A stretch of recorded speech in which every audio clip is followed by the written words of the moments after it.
मध्य विद्यालय का नाम सत्य द्वारा तो रोका गया है, लेकिन मैं प्रधानमंत्री के रूप में पदस्थापित हूँ और अपने विद्यालय के जितने भी मंत्री हैं उस पर मेरा नियंत्रण होता है। मैं 15 दिन पर अपने अधीनस्थ प्रधानमंत्रियों के अधीन जितने भी मंत्री आते हैं, शिक्षा, स्वास्थ्य,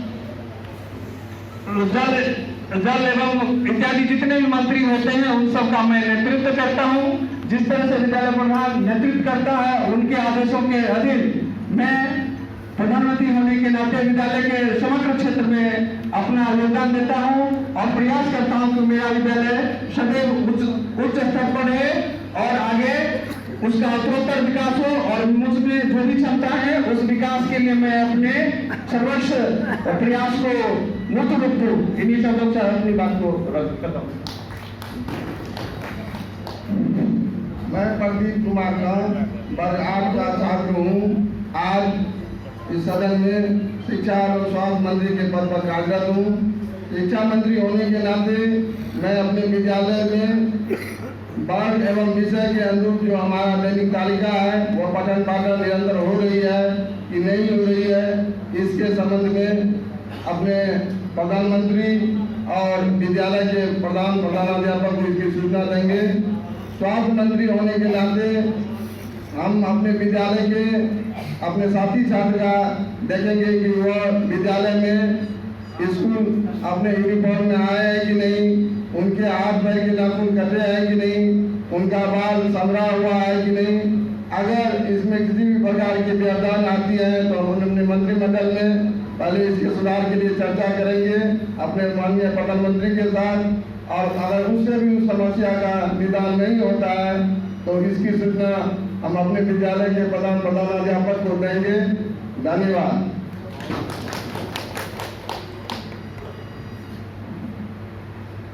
मैं राघव कुमार सिंह कक्षा 8 का छात्र हूँ और आज का मैं सूरी हूँ।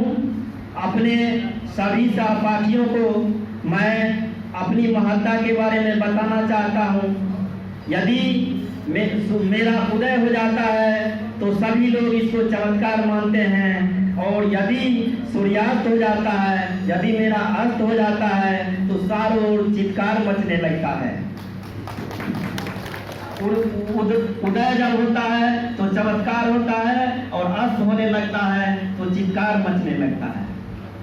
मैं ऐसा हूँ कि यदि गर्मी के समय में निकलूं तो सभी लोग मेरे घर से घर में दुबक जाते हैं, और यदि जाड़े के समय में निकलूं तो सभी लोग घर से बाहर आ जाते हैं।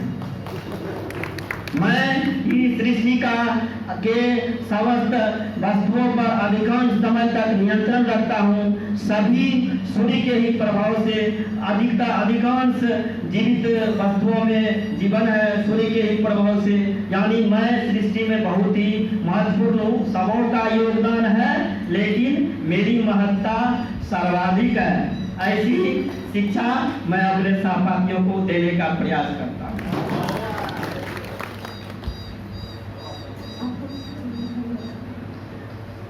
मैं मनीषा कुमारी क्लास 8 की छात्रा हूँ और आज का चांद हूँ। कल जैसे कि बाल संगत मीना मंच का हम लोग को पढ़ाया गया था, तो ये छोटी सी एक भेंट मंच पर प्रस्तुति थी कि बाल संगत मीना मंच क्या योजना होती है और किस तरह से हम लोग पार्टिसिपेट करते हैं, और जैसे कि प्रधानमंत्री के साथ क्या होता है।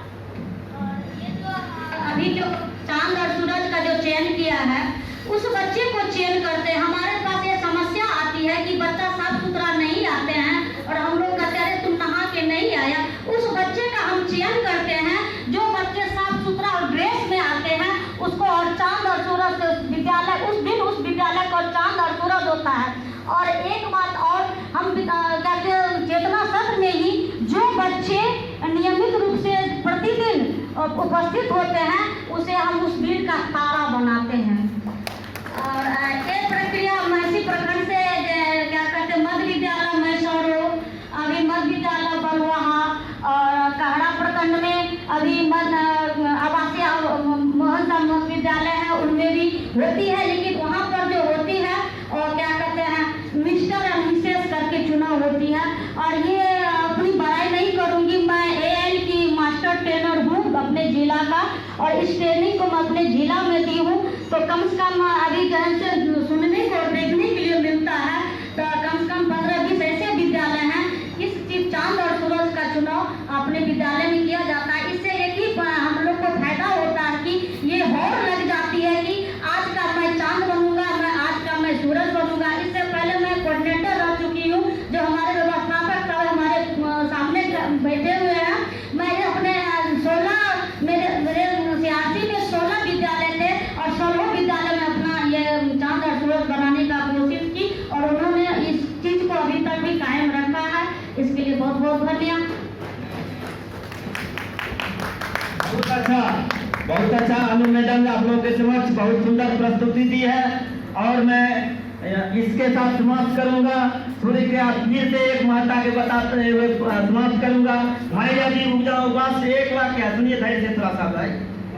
मैं यदि उग जाऊं तो अर्जुन के अग्नि समाधि की बारी आती है, मैं यदि डूब जाऊं तो अर्जुन के अग्नि समाधि की बारी आती है, और मैं यदि उग जाऊं तो जयद्रथ वध की बारी आती है।